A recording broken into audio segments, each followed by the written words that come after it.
Hi moms! For today's vlog ay samahan nyo nga muna ulit akong mag-organize nitong mini office corner ng daddy. Lahat talaga ng area dito sa bahay, ito talaga ang pinakamagulo dahil kahit maliit lang, ang baga ito'y tambak na tambak din ang mga kung ano nung abubot. Nung nagkaroon na nga pala kami ng extension ng kusina, yung table dito ng daddy engineer at saka yung dalawang upuan, ay inilipat ko nga doon para naman meron nga kaming kainan. Kaya hindi na nga namin nakakainan yung dining namin. Most of the time, doon na talaga kami kumakain sa aming extension ng kusina. Kapag merong handaan at kapag merong bigla ang dumating na bisita, ay saka lang nga namin nagagamit yung aming dining. Nung nawala na yung table dito, ang ginamit ko nga lagayin nitong aking laptop at nitong printer ay ito nga ang aking computer cabinet na ibababa naman yung cover niyan at design talaga yan sa mga minimalist bagang kwarto. Pag gusto mong gamitin or kapag may ipiprint kayo, pwede mo nga yung ibaba, parang nagiging table ga. Hindi kayo maniniwala mga moms, nabili ko lamang yan ng 1.5 peso sa tao din. Alam niyo na ito nga ning asawa ko ay mahilig baga sa mga matatandang gamit. Kulay dati niyan ay brown tapos niretouch ko lang, ginawa kong kulay puti, ganon. So anyways, dahil nga gagawin na natin itong aesthetic, kaya naman tinanggal ko na muna yung printer at saka nga yung laptop na naandi yan. Tapos nga isinarado ko na ulit nga itong cover, o diba? Instant aliwalas na ulit. Nagpalaspas na din nga pala ako diyan dahil sobrang daming nakita ko ng mga laruan ng aking anak diyan ng mga sticker bagayan o text. Yung ibang mga abubot na naan diyan ay syempre akin din nga ipagtatatago dahil masakit baga sa mata. Gusto ko yung mga wala akong nakikitang mga kalat-kalat baga. Malayong malayo na nga yung dating itsura ng bahay namin sa bahay namin ngayon. Kung noon ay madaming nga kayong nakikitang mga abubot pero hindi din naman makalating. Ngayon ay nawala na nga yung mga abubot. Pagpasok mo talaga sa loob ng bahay namin, wala ka nang gasinong makikitang gamit. Sabi nga ng kapatid ko ay parang bagong lipat daw nga ni kami din sa aming bahay dahil wala na daw nga siyang nakikita. Nung nakarang araw nga pala nung nandito pa yung kapatid ko. Ito nga ang video na ito ay nung nandito pa rin yung kapatid ko. Kung natatandaan nga ninyo ay talaga namang sandamakmak nga ang aking na-receive na malalaking box. Yung malalaking box na yun ay parang dito sa ating i-organize na mini office corner ng daddy engineer. Nakaka-excite na talaga. So anyways, dyan nga sa tinatanggalan ko na yan na hook. Hindi ko matanggal-tanggal ay dyan ko nga sana ilalagay itong computer cabinet ko. Kaya nga lamang ay hindi ko matanggal yung hook. 120 kasi ang haba ng aking computer table. Ang side na yan ay 100 nga lamang ang haba. Kaya bagay na bagay talaga sana dyan itong computer cabinet. Tapos yung table ay di naman sa tayo ng computer cabinet. At dahil hindi nga ni magkasya kaya naman no choice tayo kundi dyan na lamang natin ilalagay yung aking computer table. Pagkatapos kong linisan itong corner na area ay syempre ito na nga ang moment of truth dahil akin na nga i-assemble itong ang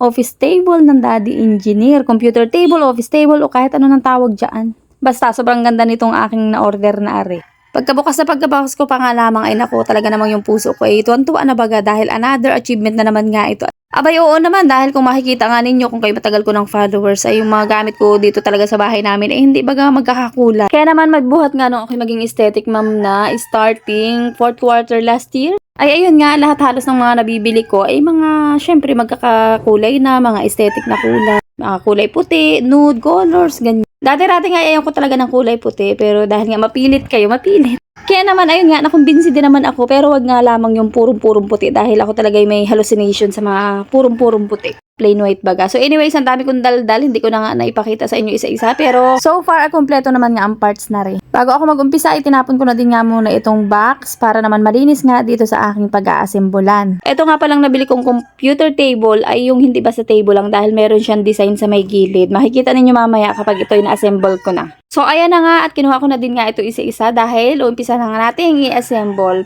Ito na naman nga ako at mahihirapan na naman nga ako sa pag-assemble dahil kailangan na naman nga ng kahawak dito. Katulad baga-aray noong pag-assemble ko doon sa dish rack. Kapag wala kang tagahawak din eh, hindi mo nga mapapantay ng screw dahil uga-uga bagayaan. Kaya naman ayan nga at madami pang exhibition bago ko nga ito mapagpatuloy ng pag-assemble. So itong si daddy engineer na nag-iintay nga ng kasama niya para umalis na at magtatrabaho na nga ni. Ay di habang wala pa nga ako yung kanyang iniintay ay ako nga muna ako tulungan din sa pag-assemble. Ay pumasok din naman at sumunod din naman nga sa akin. So anyways, ang una nga pala namin ginawa ay yung sa may bandang side, yung sinasabi ko sa inyo na design. Ito muna ang aming inassemble. Tutuusin naman talaga ay kayang-kaya natin yan kahit mag-isa lamang tayo pero dahil nga yung asawa natin ay nandyan din lamang naman sa paligid, syempre tatawagin natin yun dahil tayo nga dependent sa ating mga asawa kapag sila nandyan lamang sa mga tabi-tabi baga at gustong-gusto talaga nating suguin yung mga yan. Naku, aminin nyo yan. Pero kapag yung asawa natin nga ay hindi naman natin nakikita, naku, independent woman talaga tayo, diba? So anyways, ayan nga, kahit medyo busangot nga ang daddy engineer din ay no choice nga ni kundi tulungan ako. Sabihin ko nga sa kanya na ito naman ay para nga din sa kanyang mini office corner. Abay, ginanahan na din nga, tumulong na din ng hindi nakabusangot.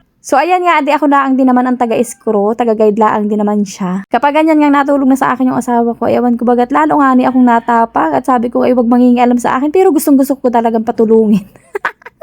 So, ayun na nga at ganun din kabilis mag-assemble nitong pinaka-design na nasa may gilid. O, diba, natapos na nga kaagad namin ng ganun kabilis.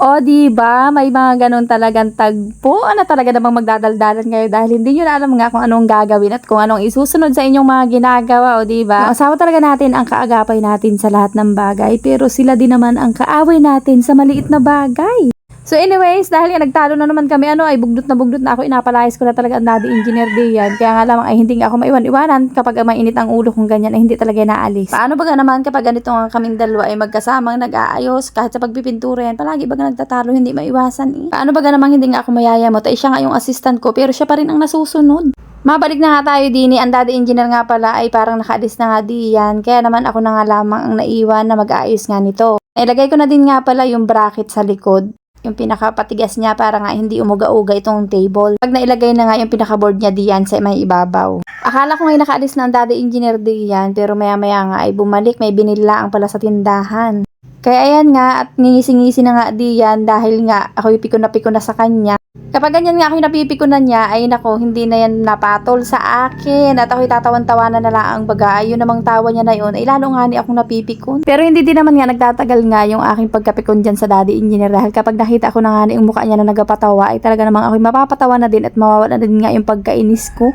Ay di ang ending ay magatawa na lamang kami. O, ganyan lang naman talaga ang mag-asawa ay ano. So ayan na nga at almost done na nga kami, pero meron pang isang screw na hindi pa nga namin ma-fix dun sa may ilalim.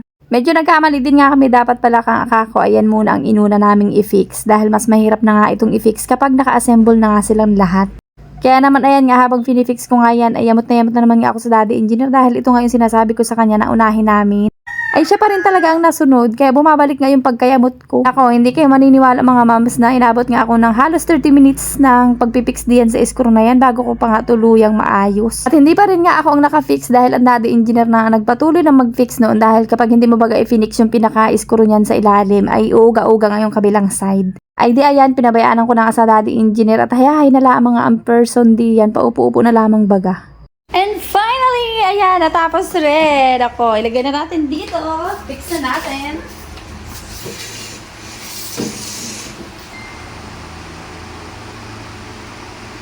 Maigi na lamang talaga dahil bago nga dumating yung kasama ng daddy engineer ay natapos na din nga naming i-assemble so inilagay ko na din nga dyan yan sa pwesto niya. Mas maganda din nga sana kung nandito siya sa kabila dahil para wala ang labis-labis ayan kung makikita nga ninyo ay may sobra man din. Kaya nga lamang ay meron ngang hook na nakalagay dyan sa pader kaya hindi nga natin pwedeng ilipat itong computer cabinet ko. Kaya pansamantala habang hindi pa natatanggal yung hook dyan sa pader ay ito na munang table ang ilalagay ko diyan. Sumunod naman ay pinaghahakot ko na nga itong printer at itong laptop para naman nga maayos ko na din ito at pagdating ng daddy engineer ay organize na nga itong kanyang mini office corner na are. At finally, ito na nga ang new look ng aming mini office corner. Sobrang umaliwalas na, sobrang luminis. Sobrang naging aesthetic na nga. Mas lalo pa nga itong gagandang tingnan kapag nailagay na din nga diyan yung chair na kasama niyan.